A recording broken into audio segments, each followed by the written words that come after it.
दोस्तों jujutsu Kaisen में sorcerer और कर्स ब्लेड्स के पास बहुत सारी पावर्स होती है, जैसे डोमेन एक्सपेंशन और सुप्रीम आर्ट्स। ये पावर्स बहुत ही डिस्ट्रक्टिव है, पर कभी कभार सॉर्सरर को मुश्किल या जानलेवा परिस्थिति से निकालने के लिए काफ़ी नहीं होती, और तब काम आती है बाइंडिंग वेव, जो कि एक तरह की प्रॉमिस होती है जिसका इस्तेमाल सॉर्सरर्स आपस में सौदा करने के लिए करते हैं। ये सौदा किसी भी चीज़ का हो सकता है, जैसे इन्फॉर्मेशन के बदले इन्फॉर्मेशन या इन्फॉर्मेशन के बदले कोई पर्टिकुलर टास्क। बाइंडिंग वेव दो तरह की होती है, एक जो सॉर्सरर दूसरों के साथ करता है, दूसरी जो सॉर्सरर अपने आप के साथ करता है। अब बात करते हैं पहली वाली बाइंडिंग वेव के बारे में। इस टाइप की बाइंडिंग वेव करने के लिए एक सॉर्सरर दूसरे सॉर्सरर को फोर्स नहीं कर सकता, जिसमें सिर्फ एक सॉर्सरर का ही बेनिफिट हो, यानी कि दोनों सॉर्सरर अपनी मर्जी से ही बाइंडिंग वेव कर सकते हैं जिसमें उन दोनों का बेनिफिट हो। इसका परफेक्ट एग्जांपल है केंजाकू और माहितो का मेकामारू के साथ बाइंडिंग वेव करना, जिसमें सौदा हुआ था मेकामारू ने इन्फॉर्मेशन देगा, बदले में माहितो मेकामारू के शरीर को ठीक करेगा। जब एक सॉर्सरर दूसरे सॉर्सरर के साथ किया हुआ बाइंडिंग वेव तोड़ता है तो उस सॉर्सरर को भारी कीमत चुकानी पड़ती है, पर उसके साथ एग्जैक्टली होता क्या है वो किसी को नहीं पता। लेकिन जब केंजाकू जैसे समझदार दिमाग बाइंडिंग वेव तोड़ना नहीं चाहता, तो आप सोच सकते हो बाइंडिंग वेव तोड़ना कितना खतरनाक होगा। अब आते हैं सेकंड टाइप की बाइंडिंग वेव पर, जो सॉर्सरर अपने आप के साथ करता है अपनी पावर्स बढ़ाने के लिए,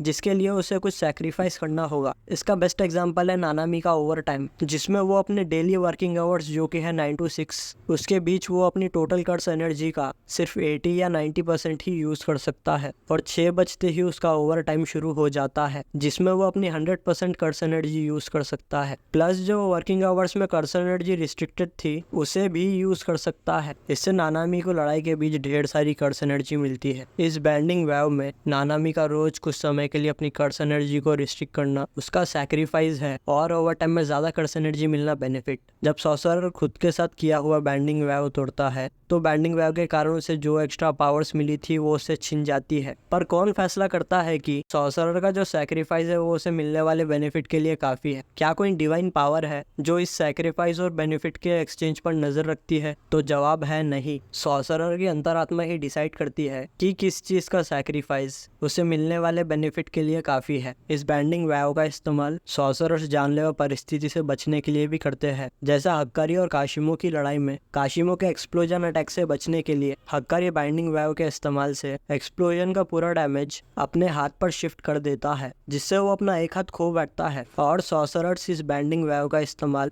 अपने क्रूशियल अटैक का डैमेज बढ़ाने के लिए भी करते हैं, जैसे मीवा का केंजाकू पर अटैक करने से पहले अपने अटैक की पावर और एक्यूरेसी बढ़ाने के लिए बाइंडिंग वेव करना कि इस अटैक के बाद वो लाइफ में फिर कभी तलवार नहीं चलाएगी। पर चौंकने वाली बात यह है कि मीवा का इतना बड़ा सैक्रिफाइस करने के बावजूद केंजाकू उसके अटैक को बड़े आसानी से रोक देता है, और बाइंडिंग वेव के कारण मीवा फिर कभी तलवार नहीं चला सकती। बाइंडिंग वेव करने के बावजूद मीवा का अटैक इतना वीक इसलिए था क्योंकि मीवा का आत्मविश्वास और तलवारबाजी का हुनर दोनों भी बहुत कम है। इस वजह से बाइंडिंग वेव की बेहतरीन शक्तियाँ भी उसके अटैक को केंजाकू के खिलाफ इफेक्टिव साबित नहीं कर पाई। मीवा और हक्कारी दोनों ने भी मुश्किल और अहम परिस्थिति में बाइंडिंग वेव का इस्तेमाल किया, जिसमें उन्होंने अपनी कीमती चीजों को सैक्रिफाइस किया, जैसे मीवा ने तलवार फिर कभी नहीं चलाने का वादा किया और हक्कारी का अपना हाथ सैक्रिफाइस करना। पर लड़ाई के बाद हक्कारी अपने हाथ को फिर ठीक कर लेता है। पर अब सवाल ये आता है कि क्या हक्कारी का अंजाम भी मीवा जैसा नहीं होना चाहिए था? मतलब कि हक्कारी को भी सैक्रिफाइस की गई चीज से हमेशा के लिए हाथ धो बैठना चाहिए था। पर ऐसा क्यों नहीं हुआ? ऐसा इसलिए है क्योंकि बाइंडिंग वेव के समय मीवा ने यह साफ मेंशन किया था कि वो उस अटैक के बाद फिर कभी तलवार नहीं चलाएगी। पर हक्कारी बाइंडिंग वेव के समय उसने ये नहीं कहा था कि वो हाथ को कभी ठीक नहीं करेगा और पूरी जिंदगी बिना हाथ के रहेगा, और इस वजह से हक्कारी अपने हाथ को फिर से ठीक कर पाया। हालांकि एनीमे में कहीं मेंशन तो नहीं किया गया है कि सुकुना के ओपन डोमेन के पीछे बाइंडिंग वेव है, पर बाइंडिंग वेव के इस्तेमाल से डोमेन के इंपॉर्टेंट फीचर्स में बदलाव लाया जा सकता है।